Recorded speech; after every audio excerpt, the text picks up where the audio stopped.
아이오닉 9입니다. 그랜저, 코나, 그리고 스타리아에서 봤던 그 디자인이 정점을 이루고 있는 그런 느낌을 전달해 주고요. DRL에 길게 연결이 되어 있으면서도 픽셀 형태로 구성을 해 놓다 보니까 그런 부분에서 조금 더 입체감이 살아나고요. 전기차에 잘 어울리는 그런 모습들을 찾아볼 수가 있습니다.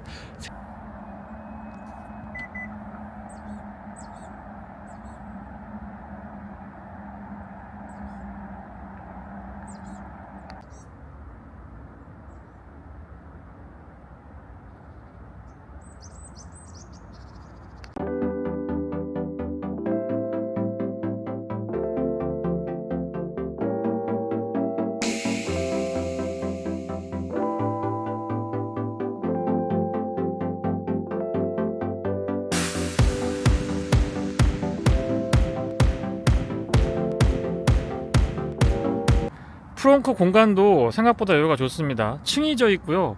깊이도 깊고 넓이도 적당하기 때문에 활용도가 좋을 것 같고요. 커버가 없어서 조금 당황했는데 위쪽이 커버 역할을 할 수 있도록 구성을 해놨죠. 아이디어가 좋습니다. 세로형으로 멀티큐브 형태의 헤드램프도 디자인에서 한번 거들고 있고요. 저는 다른 곳보다 이 팬더의 디자인이 굉장히 독특해서 이 부분을 인정해주고 칭찬을 아끼지 않고 싶습니다.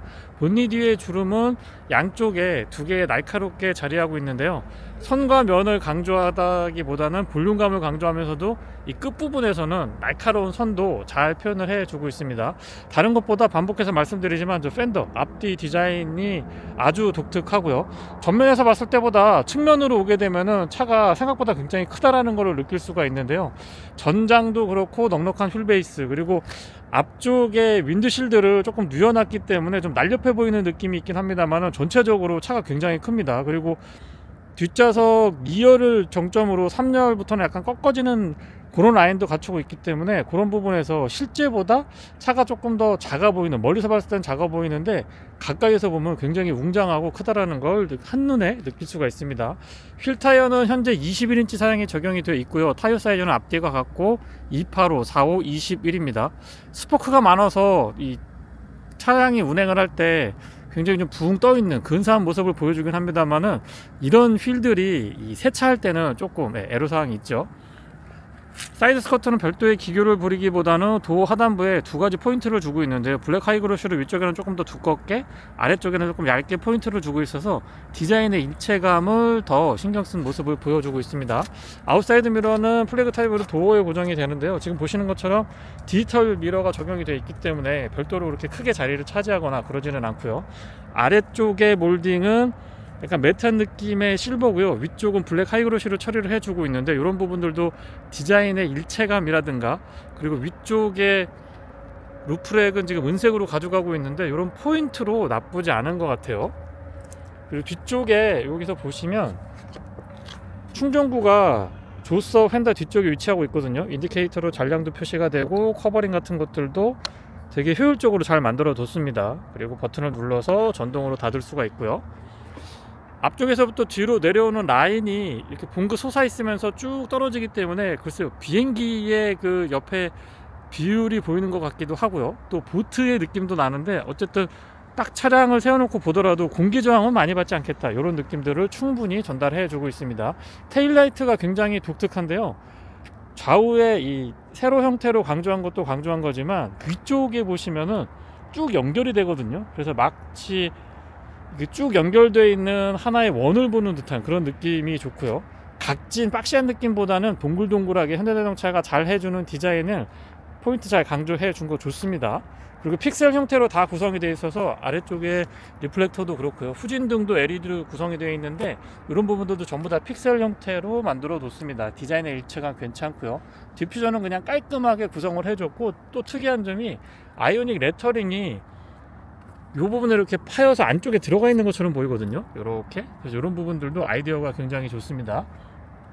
스포일러를 뒤쪽에 노출시키지 않고 위쪽에 딱 안쪽에 숨겨놨기 때문에 뒤쪽에서의 개방감이라든가 깔끔한 느낌을 이어갈 수가 있고요.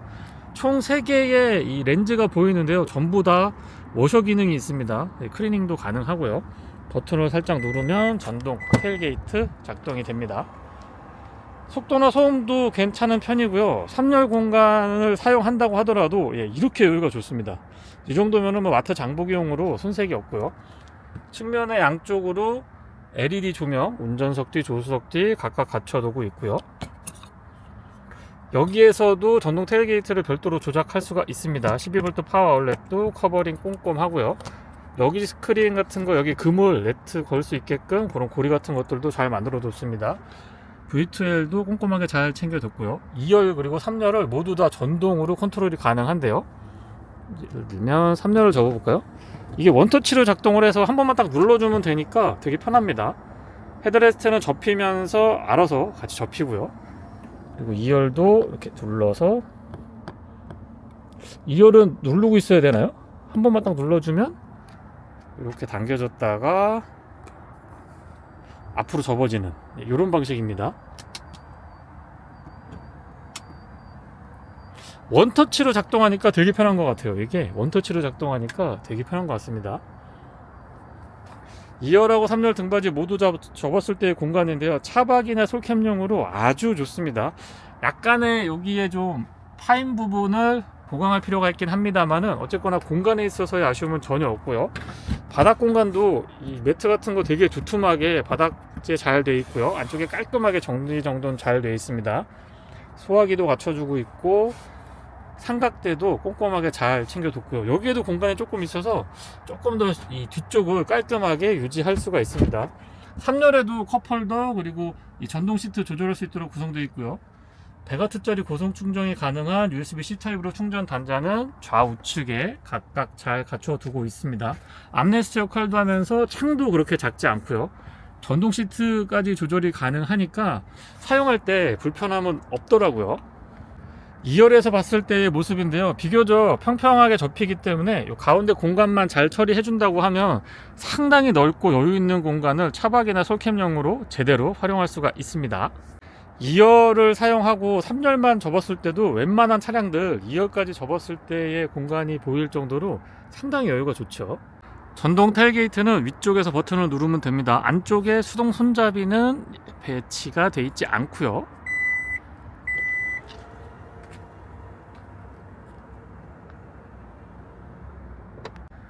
스마트 키는 현대 엠블럼을 형상화해 뒀죠. 대부분의 기능이 위쪽에 있습니다. 물론 이 차는 옵션을 선택한 차량이기 때문에 측면에도 기능 스위치가 자리하고 있긴 합니다.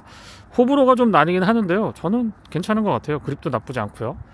바깥쪽도 손잡이에 스마트 키락 언락 기능은 뒤쪽에는 없고 앞쪽에만 음각 처리가 되어 있고요. 잠그면 들어갔다가 사용을 할 때는 이렇게 튀어나오는 형태를 유지해주고 있습니다. 그랜저에서 봤던 그 형태죠. 요런데도 아이오닉 9이라고 레터링이 추가가 됩니다.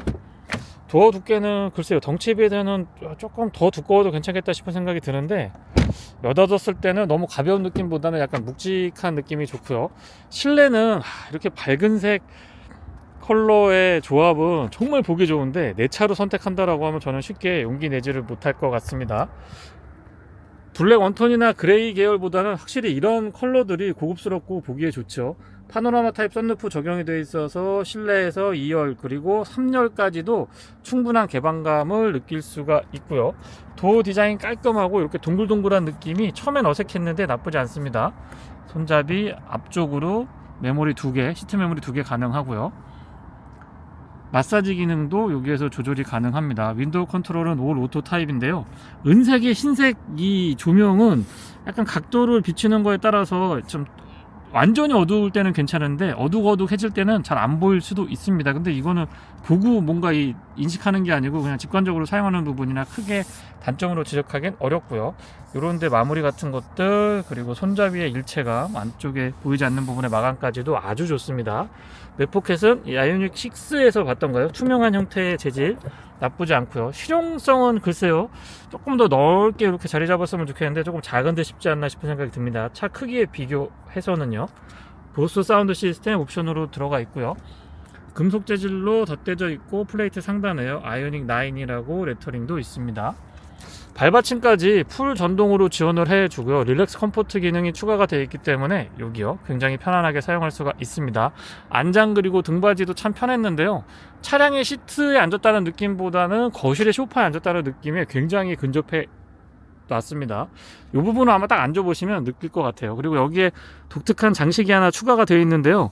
실제 시트를 사용할 때 등에 이렇게 걸리거나 하지는 않습니다. 헤드레스트는 크기나 각도 좋았고요.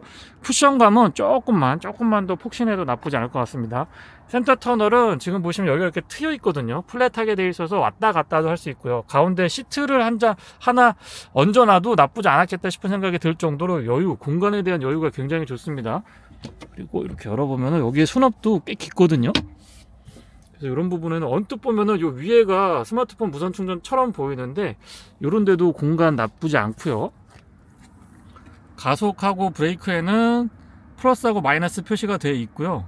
오르간 타입입니다. 현대기아 차량들 최근에 보면 이 선이 이렇게 안에 보이거든요. 여기 지금 이런 것들은 조금 어떻게 좀 감춰줬으면 좋겠는데 최근에 많이 보이더라고요. 조금 더 안에 이렇게 내장재 같은 것들을 위로 올려줬으면 좋겠고요. 풋레스트의 형상이나 커버링 꼼꼼하게 좋고요. 이 앞쪽에 본닛을 열 때는 여기 커버가 있거든요. 이 커버 안쪽에 누르는 기능이 있어서 여기에서 이렇게 조작할 수 있고요. 퓨즈박스, 무릎 에어백 기본 적용되어 있고, 틸팅 앤 텔레스코픽은 4웨이 전동입니다. 전자식 파킹 브레이크랑 자세 제어 장치, 그리고 요거는 수동으로 열 수 있고요. 앞에를. 그리고 여기에서 2번 누르면 자동으로 본닛 오픈이 가능합니다. 충전구는 여기 버튼으로 눌러서 열 수가 있고요. 파노라믹 커브드 디스플레이는 꽤나 이 곡선이 많이 이렇게 확 꺾여 있는 것처럼 보이거든요. 근데 운전할 때 보면은 운전할 때 들어오는 컬러선은 잘 들어오고 메인 디스플레이도 각도가 적당하기 때문에 보기에 좋았습니다. 스티어링 휠은 그랜저나 산타페에서 봤던 그 디자인인데 저는 개인적으로 괜찮은데 이 부분도 호불호가 조금 나뉘기는 합니다. 그리고 H 엠블럼이 없고 모스보로 H를 뜻하는 이런 형태로 구성이 되어 있죠. 투톤 컬러가 전체적으로 일체감도 좋고 스티어링 휠까지 이렇게 하니까 참 예쁜 것 같아요. 그리고 대시보드 상단의 컬러도 지금 깔맞춤을 했거든요. 시트 상단이랑 깔맞춤을 해놨는데 이런 부분들은 오염해서 조금 더 자유로울 수 있지 않을까 싶네요. HUD는 크기가 조금 더 컸으면 좋겠습니다. 이 정도면 일반적이라고 말씀드릴 수는 있는데요. 차가 크다 보니까 HUD도 조금 더 크게 가져갔으면 어떨까 싶어요. 시동은 기어 변속이 되는 컬럼 타입 기어 변속기 안쪽에 자리하고 있습니다. 전원 스위치죠. 처음 켰을 때의 그래픽은 아이오닉 9에 와서 조금 변경이 되긴 했는데 기본적인 틀은 기존의 현대자동차에서 많이 익숙했던 그런 모습을 보여주고 있죠.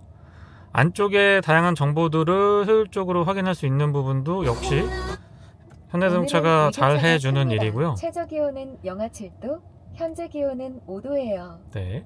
그리고 주행 가능 거리도 민값하고 맥스값을 같이 보여줍니다. 타이어 공기압 체크 가능하고요. 구동력 배분도 확인할 수가 있습니다. 방향지 시등을 켜게 되면은 후측방 모니터링 기본 적용이 되어 있고요. 스티어링 휠 왼쪽에는 어댑티브 크루즈 컨트롤에 관련된 기능들, 그리고 패드 시프트가 있는데요. 회생 제동의 정도를 조정할 수가 있죠.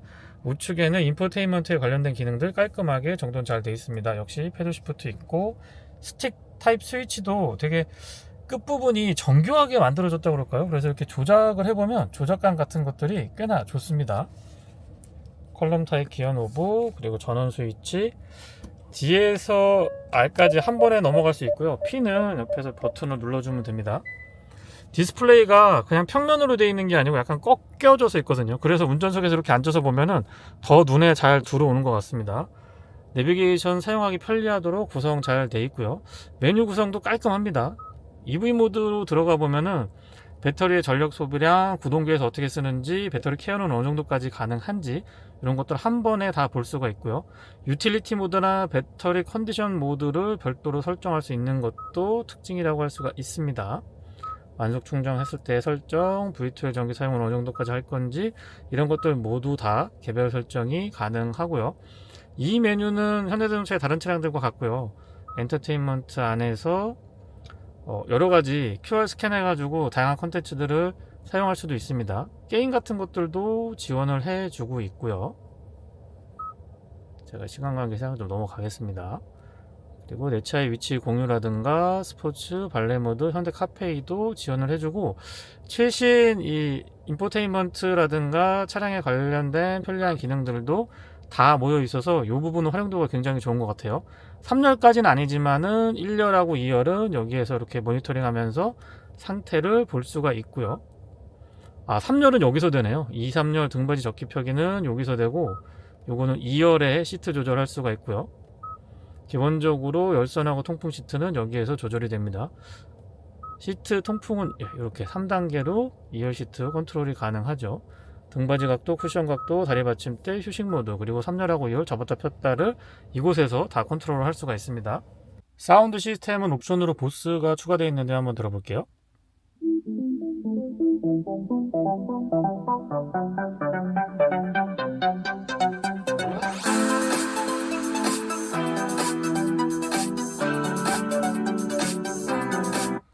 이 울림통이 좋은 건지, 이 스피커의 배치가 좋은 건지, 고음, 중음, 저음 또렷하게 잘 들리고요. 고음에서 찰랑찰랑한 느낌, 중저음의 단단한 느낌들, 아주 이 매칭이 하모니가 참 좋은 것 같습니다. 그리고 소소한 부분이지만 이 끌기 기능까지도 안드로이드 오토, 애플 카플레이 무선 연결했을 때 지원해 주고요. 비상등 스위치는 삼각형으로 가운데 자리하고 있고요. 이 주변이 블랙 하이그로신 거는 조금 아쉽기는 한데 깔끔하게 버튼들, 물리 버튼들, 그리고 공조장치 설정 잘 돼 있고요. 드라이버 모드 온리로도 할 수가 있고, 스티어링이나 열선은 2단, 열선하고 통풍은 각각 3단으로 조절이 가능합니다. 그 아래쪽으로 USB C타입으로 단자가 3개 있고요. UVC는 콘솔 안쪽에서 구현이 가능합니다. 그리고 여기는 눌러보면 이렇게 12V 파워 아울렛 커버링 꼼꼼하게 잘 돼 있고요. 가운데 공간이 트여 있기 때문에 암레스트도 굉장히 좀 넓게 사용할 수 있다는 느낌이 들고요. 컵홀더 오픈 타입으로 2개, 그리고 여기에는 NFC를 포함하고 있는 스마트폰 무선 충전 지원해주고 있고요. 터레인하고 이 드라이브 모드가 통합되어 있거든요. 이렇게 푸시로 이렇게 눌러서 드라이브 모드는 4가지, 마이 드라이브, 스포츠, 노멀, 에코, 터레인 컨트롤은 오토, 스노우, 머드, 샌드, 이렇게 4가지 선택이 가능합니다. 오토 홀드가 이쪽에 있죠. 카메라도 여기에서 이렇게 버튼을 눌러서 사용을 할 수가 있는데요. 어라운드 뷰 기본 적용이 돼 있고요. 각도를 바꿔서 볼 수도 있고, 좀 더 입체감 있게 증강현실을 사용해서 주변을 확인해 볼 수가 있습니다. 이런 부분들도 대응 잘 해주고 있고요.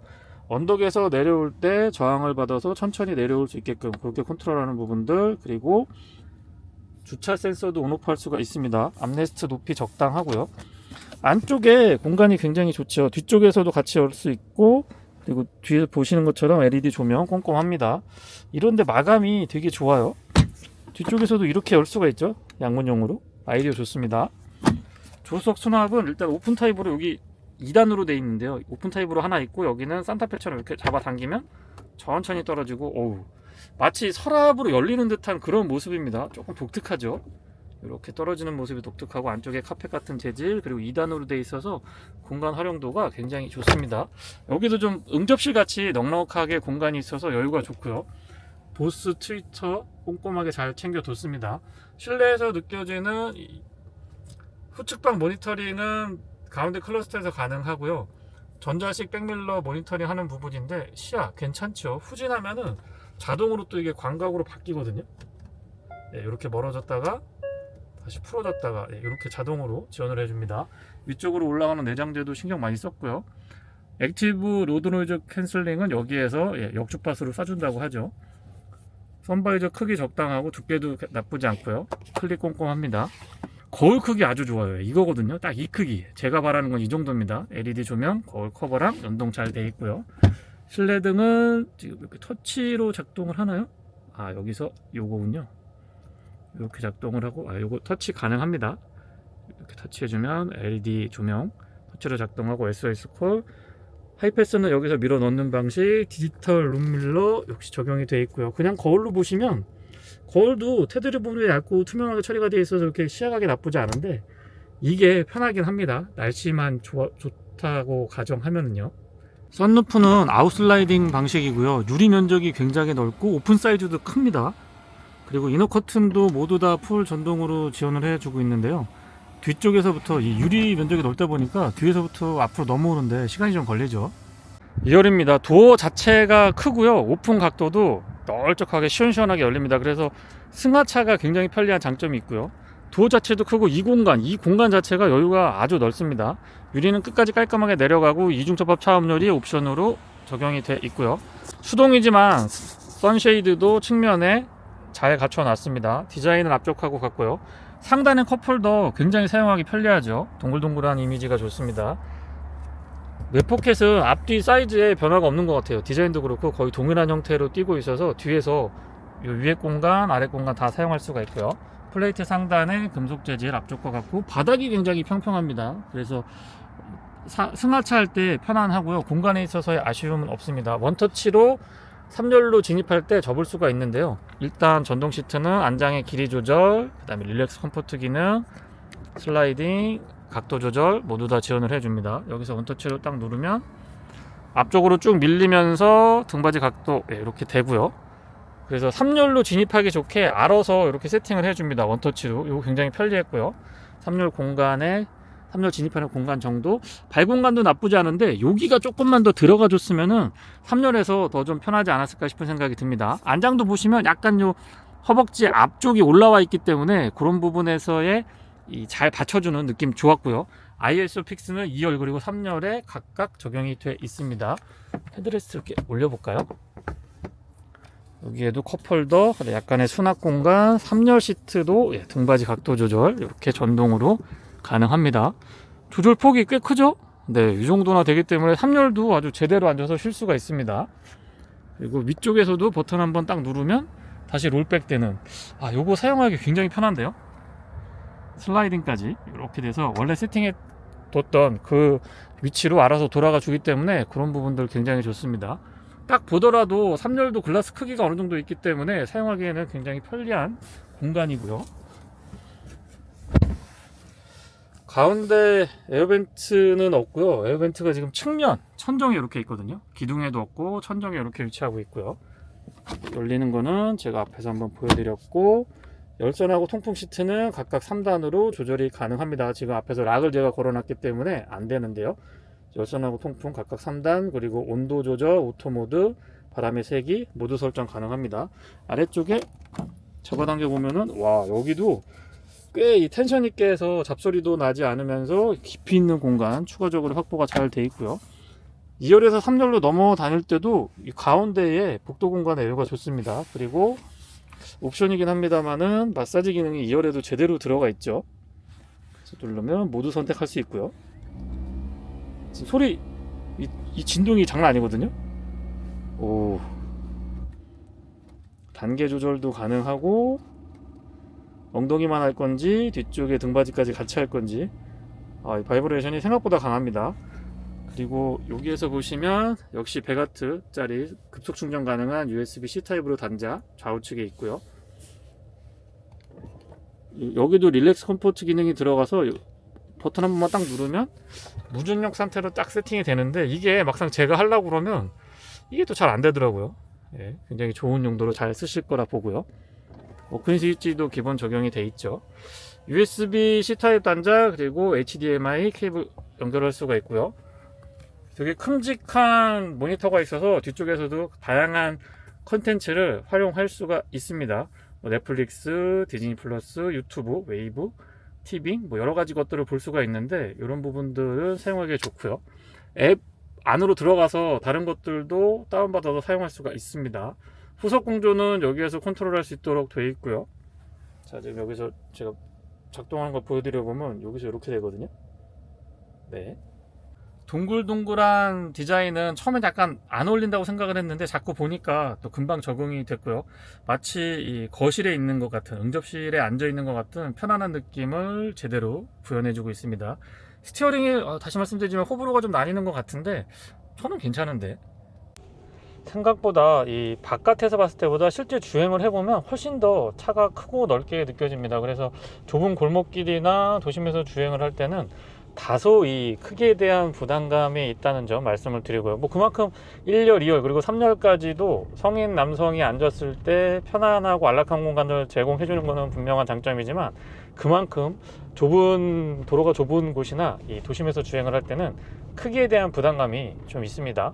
그리고 지금 노면에 보면 이 과속 방지 턱은 아니고요, 속도를 죽이기 위해서 아스팔트에 이렇게 처리가 되어 있는데, 그런 우둘두둘한 부분을 지날 때의 이 충격 같은 것들이 생각보다 조금 크게 느껴지는 것 같아요. 아무래도 21인치 휠 타이어를 채택하고 있는 차량을 시승하고 있다 보니까 저런 잔진동 같은 것들에 대해서도 제가 생각했던 이 폭신폭신하고 이 차량 크기나 컨셉에 맞는 어떤 편안하고 부드러운 승차감보다는 다소 좀 도드라지는 경향도 있는 것 같아요. 도심 주행에서요.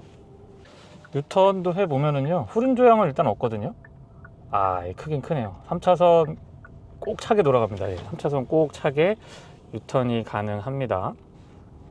최고 출력은 428마력. 이 차는 이 항속형하고 성능형이 있는데, 성능형 차량을 제가 지금 시승하고 있습니다. 공인 전비는 킬로와트아워당 4.1km고요. 도심에서는 4.4, 고속도로에서는 3.7km인데 날이 오늘 그렇게 춥지가 않습니다. 영상으로 올라와서 지금 영상 3도 정도 되는데요. 100% 도심 주행만 했을 때도 5km 초반 정도는 어렵지 않게 실주행 전비 확인할 수가 있었고요. 조금 신경을 쓰면 간헐적으로 6km도 나오기는 하는데 평균적으로는 5km 초반에서 중반 정도 보시면 어떨까 싶어요. 브레이크 모드도 지금 주행 중에는 안 되고요. 정차했을 때는 노멀하고 스포츠 설정을 할 수가 있는데 그 차이가 꽤 극명한 편이라서 운전의 재미를 더해주죠. VGS라고요, 가상으로 변속감을 느끼게 해주는 기능이 있거든요. 근데 이게 꽤나 그 내연기관에서 느꼈던 그 오토미션의 변속감 같은 거 비슷하게 느끼게 해줍니다. 노멀 모드하고 스포츠 모드에서 동작을 하는 기능인데요. 브레이크 모드 노멀하고 스포츠 변환해서 이 스포츠로 변환하고 스포츠 모드 드라이브 모드로 설정을 하고요. 거기서 VGS까지 키게 되면은 운전의 재미가 꽤 있습니다. 보통 이 전기차고 덩치가 큰 SUV다 보니까 운전의 재미 같은 부분은 어느 정도 좀 양보하고 포기해야 되지 않느냐라고 생각을 하시는데, 이런 소소한 디테일들이 강한 편이기 때문에 운전의 재미 포기하지 않으셔도 될 것 같아요. 스포츠 모드에서 이렇게 킥다운 같은 거 할 때, 그리고 가속 페달을 떼면은 엔진 브레이크 비슷하게 걸리거든요. 이럴 때 이 내연기관 기어 변속 하는 것 같아요. 약간 꿀렁하는 듯한 느낌을 인위적으로 구현을 해주는데 재밌습니다. 성능형 모델을 타면서 액티브 사운드 디자인은 강하게, 그리고 VGS 온 상태고요. 브레이크 스포츠, 드라이브 모드까지 스포츠를 하고 달리면 특히 이 와인딩 로드에서 재미가 쏠쏠합니다. 그리고 고속도로에서 킥다운 같은 거 해보면 순간적으로 이렇게 치고 나가는 느낌 같은 것들이 마치 이 내연기관 좀 마력 높은 고배기량 차량 타는 느낌 약간 들게 해줍니다. 전기차에서 이 정도면은 괜찮죠. 스포츠 모드에서 액티브 사운드 디자인 온 하고요, 강하게 하고 지금 VGS까지 킨 상태거든요. 이런 데서 킥다운 같은 거 했을 때의 느낌, 마치 이 고배기랑 내연기관 이 스포츠 세단 타는 듯한 느낌도 전달을 해주고요. 물론 아이오닉 5N에서 이 느낌 한번 살짝 경험을 해봤는데 브레이크 모드까지 스포츠로 해두고 나서 조작을 해보면 꽤 괜찮습니다. 재미가. 이 차의 1회 충전 주행 가능 거리는 공인 복합 기준으로 501km, 도심에서는 544, 고속도로에서는 449로 알려져 있고요. 공차 중량은 2.6톤 조금 넘는 걸로 제가 기억을 하거든요. 그래서 차량 크기도 크기고 이 무게감 같은 것들도 묵직하게 느껴집니다. 좁은 주택가의 골목이라든가 도심에서는 다소 크기에 대한 부담감이 있었지만은 일단 자동차 전용 도로라든가 아니면 이 도로 여건이 좋은 곳에서는 승차감 너무 좋고요. 제가 아까 이 도로에 오돌도돌하게 속도 죽이기 위해서 만들어 놓은 그 시소묘 같은 것들 지나갈 때는 조금 잔진동이 크게 느껴진다라고 말씀을 드렸었는데, 또 이렇게 이 노면이 좋은 곳에서, 그리고 생각보다 이 잔진동보다는 큰 진동에 대한 대응력이 상대적으로 조금 더 좋지 않나 싶은 생각이 듭니다. 기본적으로 후륜구동 차량의 스티어 성향을 보이기는 합니다만은 코너링에서 속도를 조금 높여보면은 여지없이 제가 인식하기도 전에 빠릿빠릿하게 또 앞쪽에 모터가 구동을 해줘서 사륜구동을 가변적으로, 그리고 이 그립 컨트롤이 굉장히 예민하게 느껴질 정도로 잘 대응을 해 줍니다. 그래서 그런 부분들 때문에 차량도 크고 좀 소프트한 느낌의 서스펜션 세팅이지만은 코너에서 속도를 제법 높였을 때도 잘 버텨주더라고요. 이게 보통 스트로크가 조금 길게 세팅이 돼 있고 부들부들한 승차감에 무게도 좀 나가고 크기도 있고 하면은 다소 뒤뚱거림이라고 할까요? 특히 이 피칭보다는 롤 제어가 상대적으로 좀 취약하기 마련인데, 그런 부분에서 아이오닉 9의 승차감은 저는 합격점을 주고 싶네요. 괜찮거든요. 드라이브 모드는 에코, 노멀, 스포츠, 그리고 마이 드라이브, 이렇게 4가지로 구분이 되어 있는데, 모드 간의 편차, 모드가 그렇게 많지 않기 때문에 모드 간의 편차도 분명합니다. 그리고 회생제동은 플러스 마이너스로 0에서 3단계까지, 그리고 아이페달, 원페달 드라이빙도 가능하고요. 물론 원페달 드라이빙을 하게 되면 회생제동의 이 담력이 커지기 때문에 주행을 할 때, 특히 이제 도심에서 가다 서다를 반복할 때 극강의 연비를 한번, 이 전비를 경험해 보고 싶을 때는 한번 켜보면 꽤 괜찮은 성적을 보여줍니다. 그리고 확실히 이 원페달 드라이빙을 하게 되면, 아이페달 기능을 사용하게 되면은 주행 가는 거리 줄어드는 게 확실히 더디다라는 거를 체감할 수가 있었습니다. 어댑티브 크루즈 컨트롤은 앞차와의 거리 조절 총 4단계로 구분이 가능하고요. 단계마다의 간격 유지 아주 정확한 편입니다. 가속과 감속도 어색함 없이 대응 잘해주고 있고요. 뭐 간단한 기능이긴 합니다만은 차선을 이 방향지 시등만으로 본인이 이렇게 바꿔주거든요. 이런 기능들도 도심의 이 고속화도로에서도 충분히 사용을 할 수 있을 정도로 현실적이 됐다 그럴까요? 예전에는 이 전 버전만 하더라도 조건이 되게 까다로웠어요. 뭐 코너에서 안 되고, 오르막 내리막 안 되고, 또 앞차, 뒷차, 그리고 양쪽 그 사각지대에서 접근하는 차량의 접근 정도, 뭐 이런 거 5만 가지를 다 계산해 가지고 잘 안 됐었는데, 조금 전에 보여드린 것처럼 생활형으로, 실제 생활에서 사용할 수 있게끔 대응을 잘 해주고 있습니다. 뭐 어떤 분들은 그거 뭐 얼마나 쓴다고 무슨 소용이 있냐, 뭐 이렇게 말씀하시는 분도 계신데요. 여러 가지 ADAS에 관련된 센싱이 굉장히 좀 민감하고 잘 발달되어 있다는 것을 확인할 수가 있고요. 그리고 고속도로에서 이 장거리 주행을 할 때는 간헐적으로 이거 사용을 해보면 그 졸음운전 방지에도 도움이 되고요. 저는 괜찮았던 것 같아요. 이 차를 도심에서만 타기에는 너무 아까운 것 같습니다. 공간의 여유가 그렇고요. 뭐 캠핑이라든가 다양한 아웃도어 라이프를 즐기시는 분들한테 충분한 공간감을 제공을 해주기 때문에 그런 부분에서 한 가지가 있고, 또 하나는 승차감인데요. 고속에서 장거리 크루징 같은 걸 해보면 정말 편하거든요.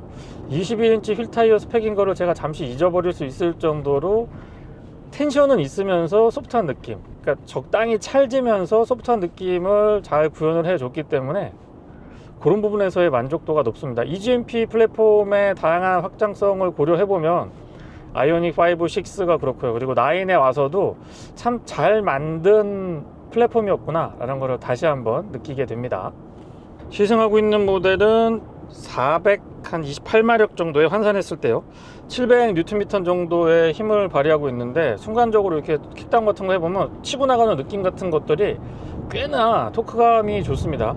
항속형하고 성능형하고 선택하실 수가 있다라고 한다면, 글쎄요, 저는 성능형을 선택하지 않을까 싶거든요. 왜냐면 배터리 자체가 킬로와트하고 110이 넘어 110.3인가요? 110 넘어가는 걸로 제가 알고 있는데, 충분한 배터리 용량이 확보가 돼 있기 때문에 기본적으로 성능형 모델이라고 하더라도 1충전 주행 가는 거리, 실제 주행 가는 거리 제가 봤을 때는 400 후반에서 500 초반 정도는 유지할 수가 있을 것 같거든요. 물론 이제 거기에 항속형을 선택을 하고 뭐 H트랙도 빼고 19인치 휠 타이어까지 가게 되면은 500km 중반, 그 차는 600 넘어갈 수 있을 것 같아요.